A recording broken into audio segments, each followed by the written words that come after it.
मध्य प्रदेश की राजनीति में एक वक्त था जब इंदौर का नाम आते ही दो चेहरे सामने आते थे, ताई और भाई। एक और सुमित्रा महाजन संगठन की सादगी और अनुशासन की मिसाल, और दूसरी ओर कैलाश विजयवर्गीय अपनी जमीनी राजनीति के खिलाड़ी और रणनीति के मास्टर। ये दोनों ही नाम इंदौर की राजनीति के ध्रुव माने जाते थे।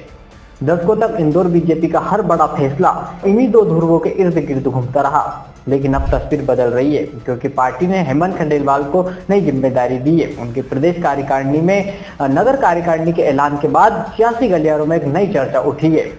क्या पार्टी अब मालवा की राजनीति में नई पीढ़ी को आगे ला रही है, या फिर ये सिर्फ एक सियासी प्रयोग है जो आने वाले चुनाव की रणनीति का हिस्सा बन सकता है? सबसे बड़ा सवाल यही है कि क्या बीजेपी अब पुराने चेहरों को पीछे छोड़ नए चेहरों को इंदौर की कमान सौंप रही है, और अगर हाँ, तो इसका असर आने वाले विधानसभा और लोकसभा समीकरणों पर कितना पड़ेगा? आज हम बात करेंगे उन्हीं सियासी उठापटक की जो इंदौर की बीजेपी के पुराने पन्ने को पलट रही है।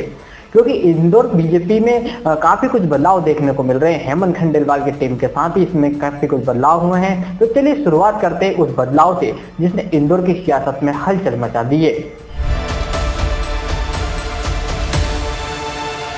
नमस्कार, आप देख रहे हैं द डेली न्यूज और मैं हूं आपके साथ सचिन। दरअसल बीजेपी की ताजा प्रदेश कार्यकारिणी में गौरव रणदिवे का नाम शामिल है, और उसके बाद कैलाश विजयवर्गीय का बयान सुर्खियों में रहा, जिसमें उन्होंने कहा था कि मैं जो पौधा लगाता हूं उसे काटता नहीं। बस इस एक लाइन ने इंदौर की सियासत में हलचल मचा दी। माना जा रहा है कि रणदिवे को जगह देना एक नए पावर सेंटर की शुरुआत है। और फिर आई इंदौर नगर कार्यकारिणी की लिस्ट, जिसमें ताई और भाई दोनों खंभों के चेहरे लगभग गायब दिख रहे थे।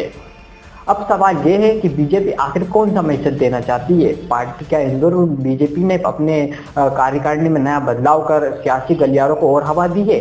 बीजेपी आखिर कौन सा मैसेज देना चाहती है? जवाब शायद इसी नई टीम में छिपा है। पार्टी ने पहली बार युवा नेतृत्व को खोलकर आगे बढ़ाया है, लेकिन हर बदलाव की एक कीमत होती है। पुरानी पीढ़ी यानी ताई और भाई के खेमों को इस बार लगभग इग्नोर कर दिया गया। सुमित्रा महाजन के समर्थकों का नाम लिस्ट में नहीं था, और कैलाश विजयवर्गीय के करीबी नेताओं को भी सीमित ही पद मिले। भूपेंद्र केसरी महामंत्री नाम की चर्चा थी, लेकिन उन्हें उपाध्यक्ष बनाया गया। गोविंद पवार सह कार्यपालन मंत्री बनाए गए, और शंकर लालवानी के 4 नामों में से सिर्फ एक नाम पर मोहर लगाई गई। यानी साफ है कि बीजेपी अब इंदौर में नई पीढ़ी और नए चेहरों को आगे लाना चाहती है।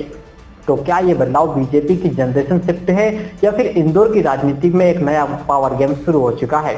ये तो वक्त बताएगा। लेकिन इस पर आपकी क्या राय है, हमें कमेंट में जरूर बताएं। और ऐसी ही पॉलिटिकल अपडेट देखने के लिए देखते रहिए द डेली न्यूज, खबर नहीं नजरिया।